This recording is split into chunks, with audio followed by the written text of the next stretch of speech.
नमस्कार, मैं आशित त्यागी युग करवट यूट्यूब चैनल पर आपका स्वागत करता हूं।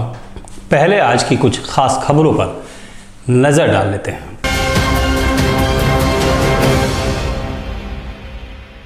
दिल्ली के दो आपराधिक गुटों में गैंगवार हो गई। बड़ी बात यह है कि इनमें से एक गैंग को एक महिला चला रही है। दोनों गुट के अनेक लोग सड़क पर भिड़ गए, लाठी डंडे चले, चाकू छुरियां चली और गोलियां तक चली। यहां कई राउंड फायरिंग हुई। ये लोग आपस में लड़ते झगड़ते फायरिंग करते गाजियाबाद के शालीमार इलाके में घुस गए। सूचना मिलने पर पुलिस पहुंची तो दिल्ली की तरफ भाग गए। इस मामले में पुलिस ने 4 लोगों को हिरासत में लिया है। कई हथियार बरामद किए हैं, अनेक गोलियां भी मिली हैं। दिनांक 6/7 नवंबर 2023 को थाना शालीमार गार्डन को जरिए 112 सूचना प्राप्त होती है कि थाना क्षेत्र के मंगोली कॉलोनी में 2 गुटों में मारपीटाई और फायरिंग हो रही है। सूचना पर थाना क्षेत्र की पुलिस तत्काल मौके पहुंचती है, जिससे उपद्रव करते हुए लोग दिल्ली की तरफ भागते हैं। जानकारी करने पर पता चलता है कि ये दोनों गुट नई सीमापुरी थाना सीमापुरी दिल्ली के रहने वाले हैं तथा इनमें पूर्व में भी आपस में मारपीटाई हुई थी तथा ये मारपीटाई करते हुए थाना क्षेत्र में प्रवेश कर जाते हैं। यहाँ फायरिंग होती है। इस सूचना पर तत्काल सुसंगत धाराओं में अभियोग पंजीकृत किया जाता है तथा 4 लोगों की गिरफ्तारी कर ली गई तथा उनसे 2 तमंचे और लाठी डंडे और चाकू की बरामदगी कर ली गई है तथा अन्य आवश्यक कार्रवाई की जा रही है। 4 नवंबर को कबीरनगर थाना क्षेत्र में लूट की घटना हुई थी। पुलिस ने घटना के खुलासे के लिए 3 टीमों का गठन किया था। इस मामले में शामिल रहे अभियुक्त पीयूष को मुठभेड़ के बाद गिरफ्तार कर लिया गया है। थाना क्षेत्र कबीरनगर में विगत दिनों एक छात्रा से मोबाइल लूट की एक घटना हुई थी, जिसमें तत्काल ही तहरीर प्राप्त कर सुसंगत धाराओं में अभियोग पंजीकृत किया गया था। उक्त घटना के अनावरण हेतु टीम का गठन किया गया था, जिसमें टीम के प्रयास, मैनुअल इंटेलिजेंस तथा मुखबिर की सूचना के आधार पर यह ज्ञात हुआ कि उक्त घटना में संलिप्त अभियुक्त थाना क्षेत्र कबीरनगर में ही भ्रमणशील है, जिसपे कबीरनगर की पुलिस टीम द्वारा विभिन्न स्थानों पर चेकिंग की शुरुआत की गई। इसमें चेकिंग के दौरान गोविंदपुरम को आने वाली रोड पे पुलिस टीम के द्वारा एक बाइक पे आ रहे युवक को रुकने के हेतु इशारा किया गया, जिसमें उनके द्वारा ना रुकते हुए पुलिस टीम पर फायरिंग कर दी गई, जिसमें आत्मरक्षार्थ पुलिस बल द्वारा भी फायरिंग की गई। इसमें एक बदमाश घायल हो गया तथा दूसरा बदमाश फरार हो गया। घायल बदमाश को तत्काल ही नजदीकी अस्पताल में दाखिल किया गया, जहां वो सुरक्षित है। पूछताछ में उसने अपना नाम पीयूष उर्फ बिट्टू बताया। गाजियाबाद के वेब सिटी थाना क्षेत्र में एक युवक की हत्या कर दी गई।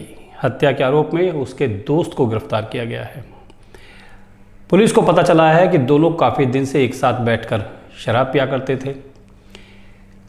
कल जब दोनों साथ बैठे थे तो उनमें किसी बात को लेकर झगड़ा हो गया। पुलिस का तो ये कहना है कि जो मरा है उसने आरोपी की पत्नी को लेकर कुछ अशोभनीय बातें कह दी थी। इसी से नाराज होकर उसने हत्या कर दी।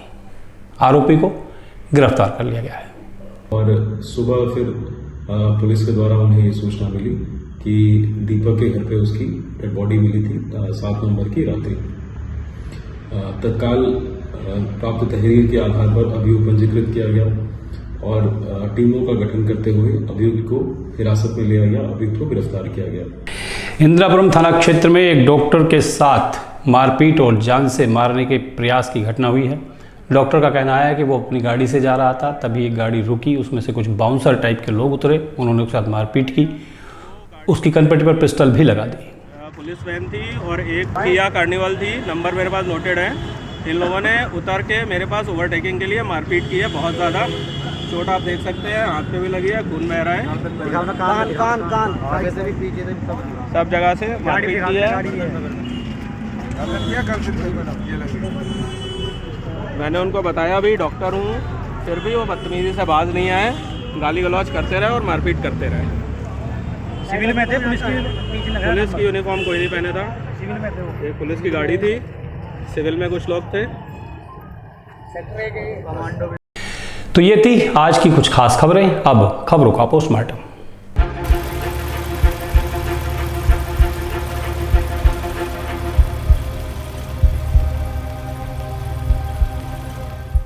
खबरों के पोस्टमार्टम में सबसे पहले बात करेंगे नीतीश कुमार की। बिहार के मुख्यमंत्री नीतीश कुमार विधानसभा में महिलाओं के प्रति दिए गए एक वक्तव्य को लेकर घिर गए हैं। हालांकि उन्होंने माफ़ी मांग ली, लेकिन ये मामला ठंडा पड़ता नजर नहीं आ रहा है।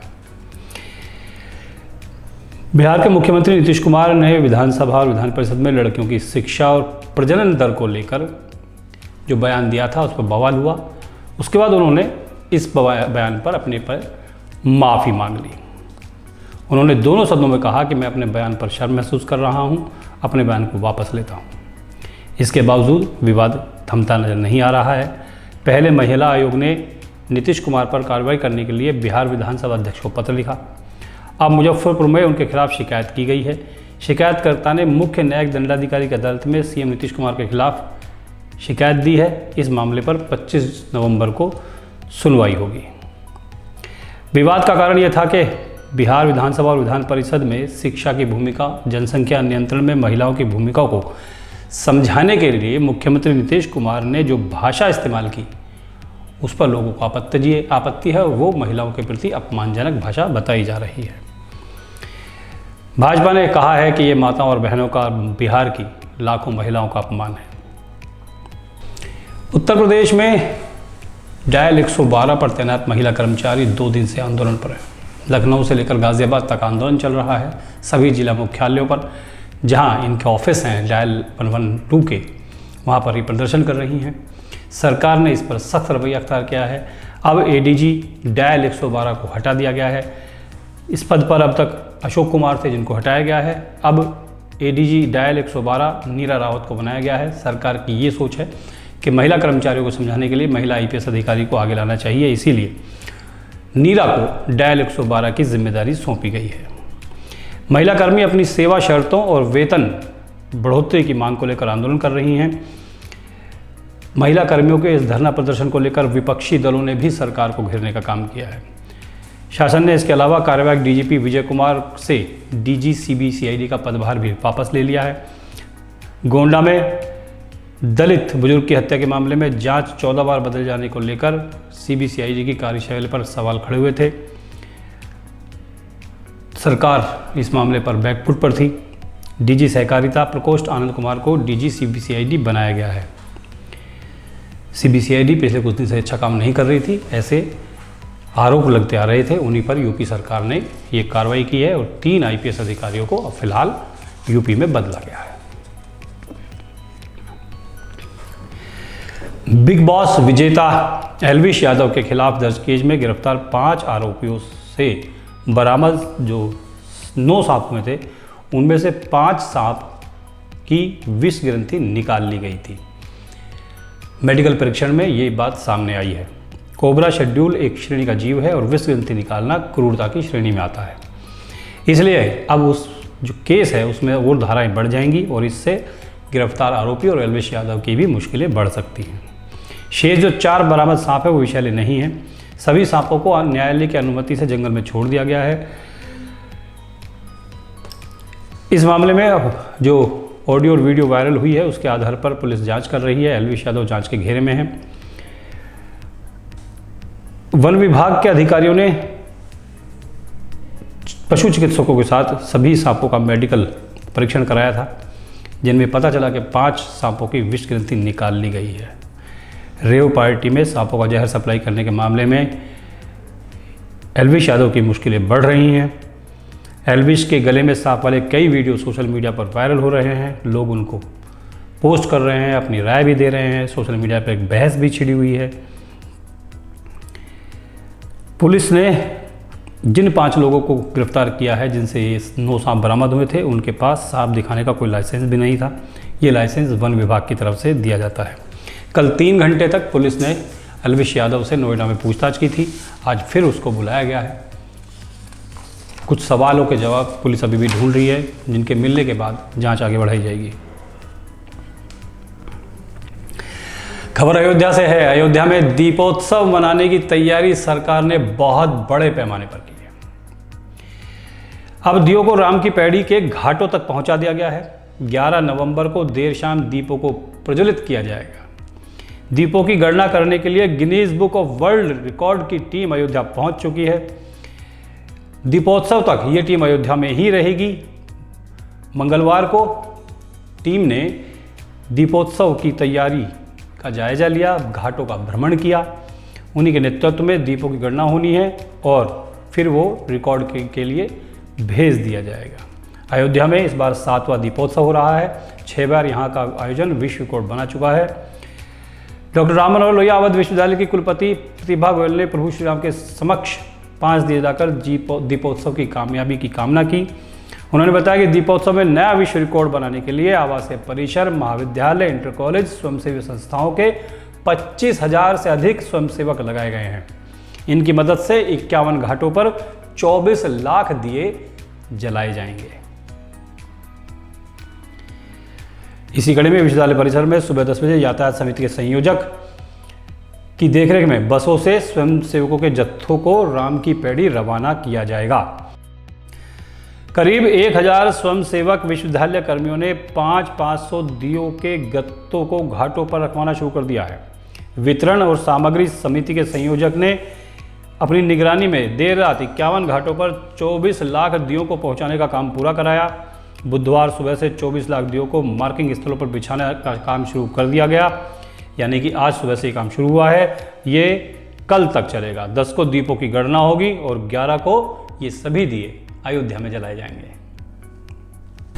राजस्थान में विधानसभा चुनाव अंतिम दौर में आने वाला है। भाजपा ये मान रही है कि वो राजस्थान में सत्ता तक पहुंच सकती है। अगर भाजपा सत्ता तक पहुंचती है, यानी कि वो जादुई आंकड़ा पार कर लेती है जो सरकार बनाने के लिए विधानसभा में चाहिए, तो सबसे बड़ा सवाल ये है कि राजस्थान का मुख्यमंत्री कौन होगा। क्योंकि भारतीय जनता पार्टी ने इस बार मुख्यमंत्री का चेहरा चुनाव में नहीं उतारा है, किसी के नाम पर चुनाव नहीं हो रहा है। तो ऐसे में बड़ा सवाल ये है कि राजस्थान में यदि भाजपा सत्ता तक पहुंचती है तो मुख्यमंत्री की कुर्सी पर कौन बैठेगा। इनमें सबसे पहला नाम वसुंधरा राजे का आता है। वसुंधरा राजे पिछले कुछ समय से भाजपा में हाशिए पर थी, लेकिन फिर उनकी वापसी हुई है, वो आ गई हैं, मेन स्ट्रीम में नजर आती हैं। वसुंधरा राजे 20 साल से राजस्थान में भाजपा की नेता हैं या चेहरा हैं। 2003 में पहली बार मुख्यमंत्री बनी थी। उनके बाद हर चुनाव उनके नेतृत्व में लड़ा गया, लेकिन इस बार पार्टी ने उन्हें मुख्यमंत्री का प्रत्याशी नहीं घोषित किया। हालांकि वसुंधरा राजे ने नेतृत्व हासिल करने के लिए दबाव बनाने का प्रयास किया था, लेकिन इसमें उन्हें कामयाबी नहीं मिली। मुख्यमंत्री पद की दौड़ में दूसरा नाम राजेंद्र राठौड़ का है।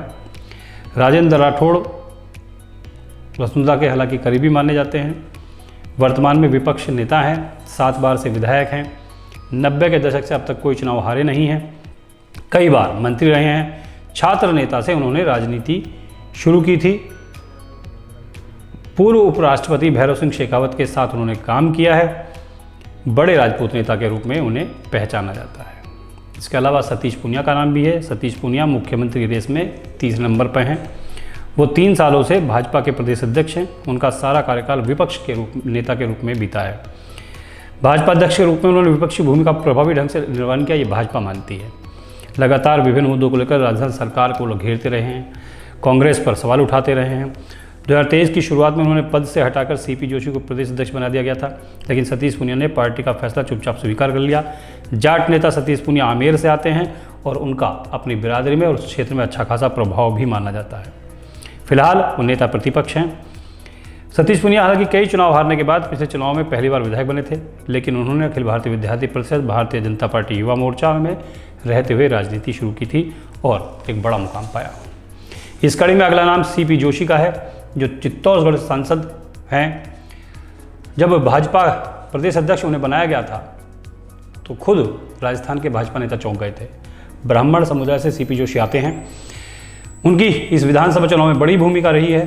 पार्टी अध्यक्ष होने के नाते उनकी जिम्मेदारी है कि भाजपा सत्ता में आए, और अगर आती है तो उनका मुख्यमंत्री पद के लिए दावा बनता है। 5वां नाम गजेंद्र सिंह शेखावत का है, जो केंद्र में मंत्री हैं और राजस्थान की राजनीति में उनका बड़ा दबदबा है। वो पार्टी के हाईकमान के प्रिय भी माने जाते हैं, हमेशा गहलोत के निशाने पर रहते हैं।